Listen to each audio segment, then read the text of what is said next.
Assalamualaikum warahmatullahi wabarakatuh. Halo anak-anak hebat, jumpa lagi dengan saya Ana Aulia Eskom di channel Pelajar Hebat. Hari ini kita akan belajar tentang elemen dampak sosial informatika atau DSI SMP kelas 7 kurikulum Merdeka. Apa itu dampak sosial informatika? Simak video ini sampai selesai agar kalian paham. Jangan lupa like, subscribe, dan bunyikan lonceng. Kenapa? Karena pada channel Pelajar Hebat ini kalian akan banyak mendapatkan video pembelajaran dan juga latihan soal tentang informatika fase D kelas 7, 8, dan kelas 9 SMP. Jadi pastikan jangan sampai ketinggalan ya.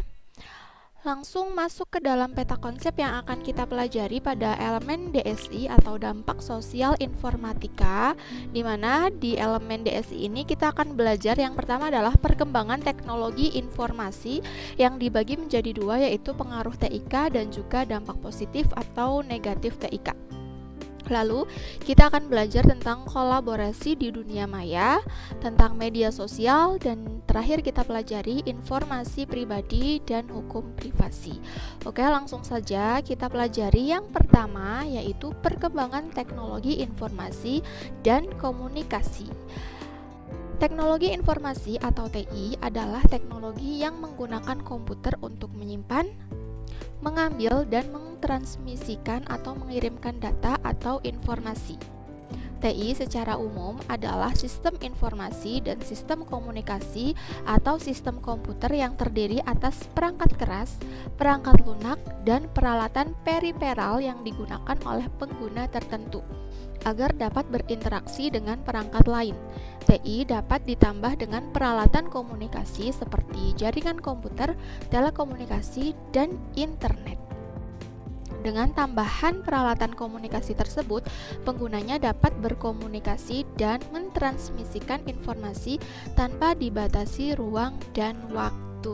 TI yang ditambah peralatan komunikasi ini disebut dengan teknologi informasi dan komunikasi atau biasa disingkat dengan TIK. Berikut adalah gambar dari revolusi komputer, di mana saat ini masyarakat dapat melihat revolusi TIK yang sangat maju. Di gambar bisa kita lihat di mana ukuran komputer menjadi semakin kecil tetapi memiliki kemampuan yang makin besar. Lalu, perkembangan komputer dari awal kemunculannya hingga sekarang menjadi cell phones atau ponsel atau telepon pintar atau biasa disebut dengan smartphone adalah suatu revolusi. Ukuran komputer menjadi makin kecil tetapi kemampuannya menjadi semakin besar. Seperti bisa kita lihat di gambar ini ya. Dahulu komputer ini berukuran sangat besar, sebesar ruangan kelas ya.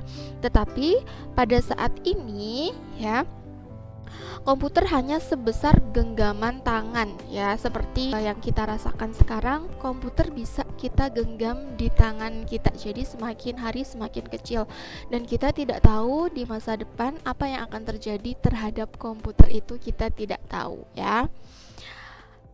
Oke, selanjutnya kita pelajari pengaruh TIK dalam kehidupan masyarakat. Saat ini, smartphone telah dapat menggantikan berbagai macam peralatan. Smartphone dapat digunakan untuk mendengarkan lagu, yang berarti telah menggantikan CD player atau radio, bisa menulis surat berarti menggantikan mesin teks, membuat video berarti menggantikan kamera video, membaca berita yang berarti menggantikan koran, dan masih banyak hal yang lain seperti bisa dilihat pada gambar di samping, yaitu peralatan-peralatan yang digantikan dengan smartphone ya. Ini ada radio yang sekarang digantikan dengan smartphone kita ya. Jam juga ada di smartphone kita. Kita bisa telepon dengan smartphone kita, melihat waktu dengan smartphone kita, tag video dengan smartphone kita. Center juga ada di smartphone kita. Jadi semuanya ini adalah peralatan yang digantikan dengan smartphone yang kita genggam dan kita gunakan setiap hari ya. Jadi pengaruh TIK ini sangat besar sekali dalam kehidupan masyarakat ya. Lalu contoh pengaruh TIK dalam kehidupan kita adalah sebagai berikut ya. Ada beberapa contoh pengaruh TIK dalam kehidupan sehari-hari. Yang pertama adalah aktivitas keseharian. Saat ini kita dapat mengerjakan aktivitas keseharian kita dengan mudah. Kita dapat berbelanja seperti berbelanja di mall atau ke pasar dengan hanya belanja online ya. Jadi shopping itu pada virtual mall seperti Tokopedia, Bukalapak, Shopee dan lainnya. Pembayarannya juga dapat dilakukan secara elektronik dengan electronic payment atau e-payment seperti electronic banking atau e-banking atau mobile banking atau m-banking atau electronic wallet atau e-wallet. Saat ini kita juga dapat dengan mudah membaca koran secara online, bertemu dengan saudara secara virtual dengan video conference, berkirim surat melalui surel dan masih banyak yang lain. Nah, dengan teknologi Internet of Things atau IoT ini, kita juga bisa mengatur suhu kulkas, mematikan dan menghidupkan kompor listrik, dan mengatur peralatan lain di rumah hanya dengan smartphone kita dari jauh. Itu aktivitas keseharian. Kemudian yang kedua, di pendidikan atau e-learning. Ya, dampaknya sangat kita rasakan pada saat pandemi COVID-19 di tahun 2020, di mana proses pembelajaran di kelas digantikan dengan pembelajaran daring menggunakan media e-learning. E-learning adalah pembelajaran yang dilaksanakan secara elektronik baik dalam hal interaksi antara siswa dan guru, materi, dan aktivitasnya.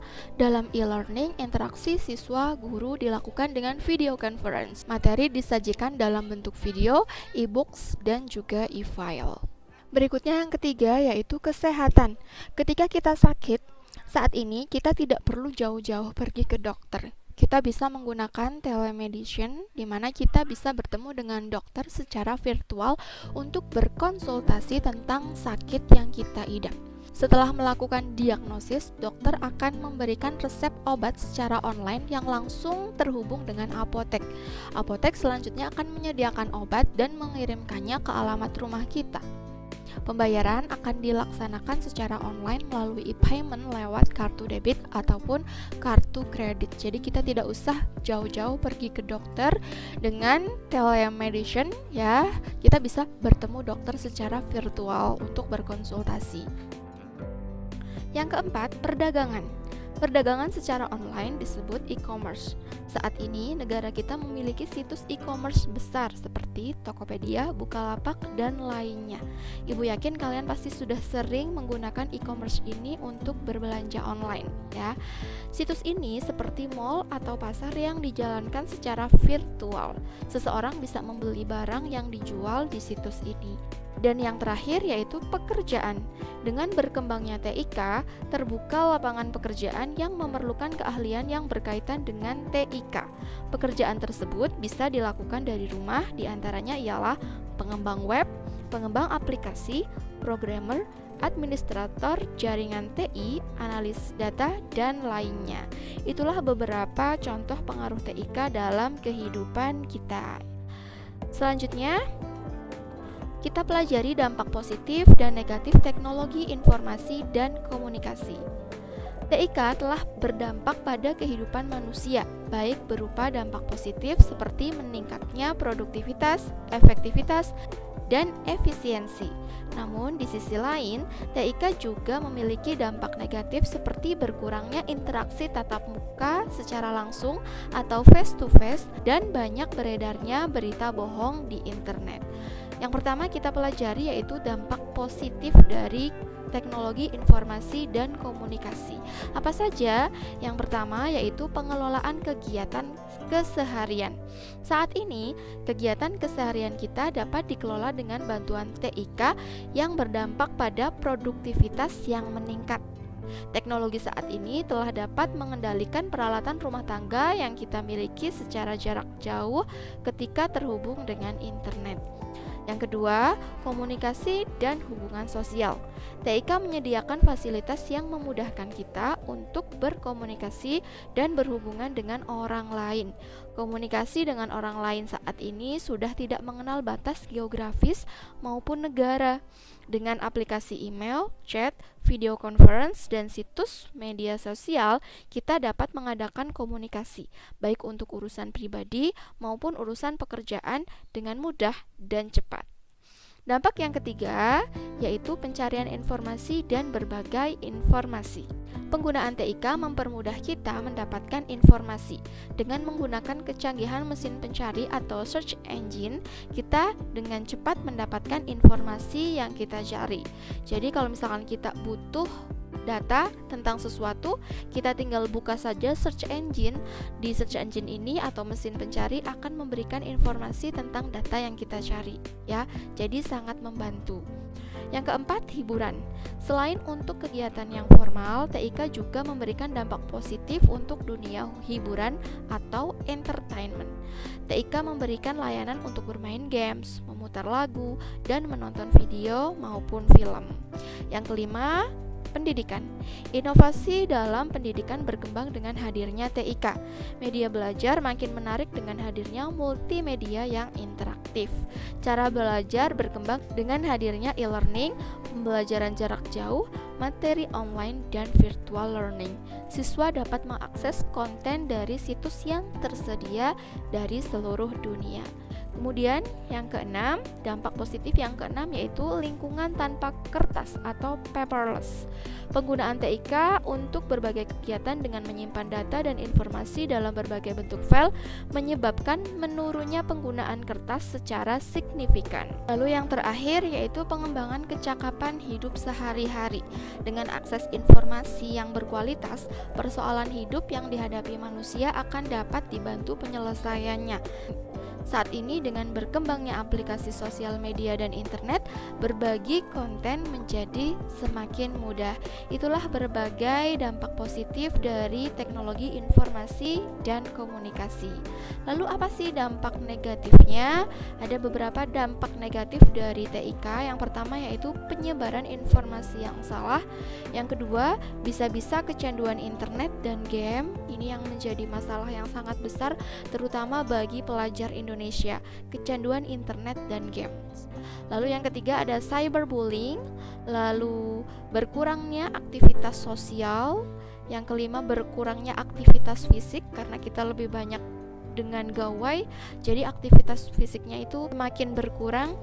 Lalu ada potensi kehilangan pekerjaan, dan yang terakhir ada potensi korban kejahatan. Itu 7 dampak negatif dari berkembangnya teknologi informasi dan komunikasi. Kita masuk ke materi yang kedua yaitu kolaborasi di dunia maya. TIK memungkinkan manusia untuk berkomunikasi dan bekerja bersama dalam menyelesaikan berbagai persoalan dengan cara yang efektif dan efisien. Kolaborasi untuk melaksanakan pekerjaan menjadi lebih mudah dilakukan dengan TIK. Sebagai contoh, pekerjaan membuat rancangan bangunan atau software dapat dilakukan oleh beberapa arsitek atau programmer bersama-sama. Atau para siswa dapat membuat file poster sebagai tugas mata pelajaran secara bersama-sama dalam kelompok. Contoh tersebut merupakan bentuk aktivitas gotong royong. Di dunia pendidikan dikenal dengan istilah pembelajaran kolaboratif. Jadi, apa sih kolaborasi di dunia maya? Kolaborasi maya yang sering disebut juga kolaborasi virtual atau daring adalah melakukan kerja bersama-sama dengan orang yang berbeda tempat dan waktu untuk menyelesaikan tugas menggunakan perkakas tertentu.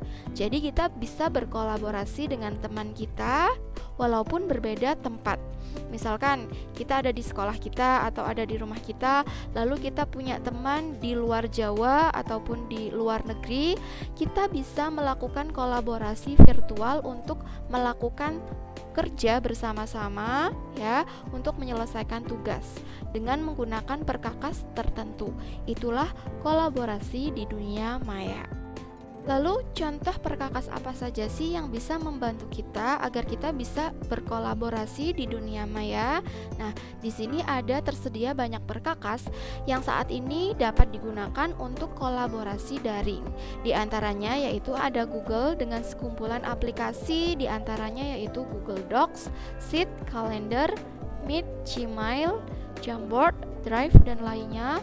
Lalu ada Microsoft yang juga memiliki sekumpulan aplikasi yang bisa kalian baca sendiri. Slack, Zoom, GitHub juga kalian bisa baca sendiri, kalian tinggal skip aja agar bisa lebih jelas untuk membacanya ya. Lalu selain manfaat yang banyak dari kolaborasi maya, juga terdapat tantangan dan hambatan yang sering dihadapi ketika melaksanakan kolaborasi maya. Ternyata ada tantangan dan hambatan yang dihadapi ketika kita menggunakan kolaborasi di dunia maya. Tantangan dan hambatan itu diantaranya yang pertama yaitu perbedaan waktu antar zona dari anggota tim dapat menjadi salah satu penghambat saat berkomunikasi. Ya, yang kedua, koneksi internet. Kolaborasi maya dengan bergantung pada koneksi internet menyebabkan perbedaan kecepatan akses internet menjadi salah satu hambatan.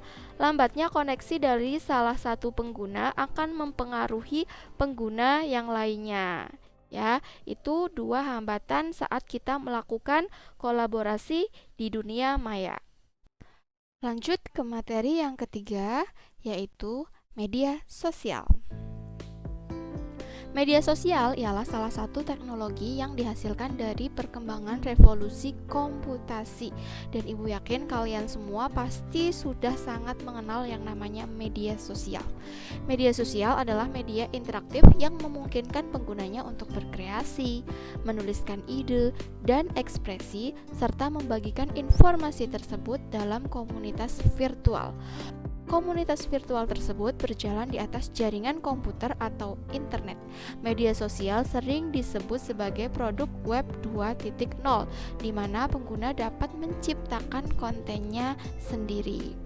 Lalu, aplikasi media sosial memiliki banyak pengguna, di antaranya yaitu ada Facebook, YouTube, WhatsApp, TikTok, WeChat, Instagram, Twitter, Qzone, Sina Weibo, LinkedIn, QQ, Quora, Telegram, Snapchat, dan juga Pinterest. Itu adalah beberapa aplikasi pada media sosial. Dan ibu yakin kalian semua sudah familiar terhadap beberapa aplikasi tersebut dan bahkan kalian bisa menggunakannya setiap hari. Oke, selanjutnya pengguna media sosial memiliki dampak positif dan negatif. Media sosial dimanfaatkan oleh banyak institusi dalam membantu pekerjaan mereka. Dampak positif media sosial diantaranya yaitu yang pertama, kedekatan sosial antar penggunanya. Jadi kalau kita semakin interaktif menggunakan media sosial, biasanya itu ada kedekatan sosial. Lalu yang kedua, mempermudah komunikasi. Yang ketiga, bisa digunakan untuk proses rekrutmen karyawan. Lalu yang keempat, penegakan hukum dan investigasi. Dan yang terakhir, media sosial memiliki platform yang dapat diisi dengan games, feedback, review, dan program lain yang berhubungan dengan aktivitas daring. Namun di sisi lain ada dampak negatif dari media sosial, diantaranya yang pertama yaitu pengaruh terhadap kesehatan emosional. Yang kedua, berita bohong atau berita palsu dan hate speech. Dan yang terakhir adalah pencurian data. Itu beberapa dampak positif dan dampak negatif dari media sosial. Kita pelajari materi yang terakhir yaitu informasi pribadi dan hukum privasi. Informasi pribadi adalah informasi tentang diri seseorang. Informasi pribadi dikenal dengan dua istilah. Yang pertama, informasi personal. Yang kedua, informasi privat. Informasi personal adalah informasi pribadi yang tidak dapat digunakan untuk mengidentifikasi seseorang. Sedangkan informasi privat adalah informasi tentang seseorang yang dapat digunakan untuk mengidentifikasi seseorang. Informasi privat adalah informasi yang berhubungan dengan privasi pribadi. yaitu informasi yang terkait dengan dapat dilacaknya seorang individu. Informasi privat sering juga disebut informasi sensitif. Contoh dari informasi privat yaitu akun surel, nomor telepon, nomor identitas seperti KTP atau SIM, dan lainnya termasuk foto, di mana kita dapat diidentifikasi. Informasi pribadi harusnya dijaga dengan baik dan tidak boleh bocor, karena jika bocor atau dicuri bisa menyebabkan kerugian pada diri pemilik data tersebut. Dan informasi pribadi dilindungi hukum yang disebut dengan hukum privasi. Lalu apa itu hukum privasi? Nah, hukum privasi adalah hukum yang merujuk pada pengelolaan, penyimpanan, dan penggunaan informasi pribadi. Hukum privasi menjadi pertimbangan dalam hubungan dengan hak privasi individu atau perlindungan privasi dalam hukum. The Universal Declaration of Human Rights menyebutkan bahwa setiap orang memiliki hak atas privasi, tetapi interpretasi dari hak ini berbeda di tiap negara. 3 aspek kunci privasi yang harus dijaga diantaranya: yang pertama, kebebasan dari gangguan. Kebebasan ini adalah kebebasan bagi setiap manusia untuk sendiri tanpa diganggu oleh orang lain. Yang kedua, melindungi dan mengendalikan informasi tentang diri sendiri. Dan yang ketiga, bebas dari pengawasan, misalnya tidak diikuti, tidak dilacak, tidak diawasi, ataupun tidak disadap. Itulah 3 aspek kunci privasi yang harus dijaga. Demikianlah materi tentang dampak sosial informatika. Semoga bisa memberikan pemahaman untuk kalian. Jangan lupa untuk subscribe, like, dan bunyikan lonceng untuk update video setiap minggunya, karena video pembelajaran dan latihan soal akan Ibu update setiap minggu. Sekian dari Ibu, terima kasih. Mari kita sukses bersama. Wassalamualaikum warahmatullahi wabarakatuh.